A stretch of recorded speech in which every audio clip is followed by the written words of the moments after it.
అందరికీ నమస్కారం. ఏప్రిల్ 19, 2024 ఈ రోజున మనం తడి దుక్కులు ప్రారంభం చేయడం జరుగుతూ ఉంది. దుక్కి కొద్ది పంట మనం ఎంత బాగా దుక్కు దున్నుకుంటే అంత మంచిది. ఇప్పటి వరకు పొడి దుక్కులు చూడడం జరిగింది, పొడి దుక్కులు దున్నడం జరుగుతూ ఉంది. అయిపోయింది, ఆ సెక్షన్ అయిపోయింది. అక్కడికి నెక్స్ట్ తడి దుక్కులు, ట్రాక్టర్కి టైర్లు ఓడదీసేసి కేజీ వీల్స్ బిగించి వాటిని దున్నడం జరుగుతూ ఉంది.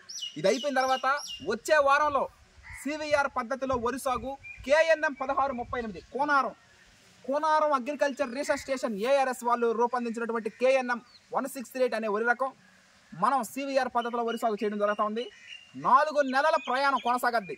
ఇదేది ఏప్రిల్, ఇది మే, జూన్, జూలై, ఆగస్ట్ నెలాఖరికి మనం వరి కోతలు కోయడం జరగద్ది. 2025 వచ్చే సంవత్సరం సంక్రాంతికి రైస్ రిలీజ్ చేయడం జరగద్ది. Watch and enjoy every day.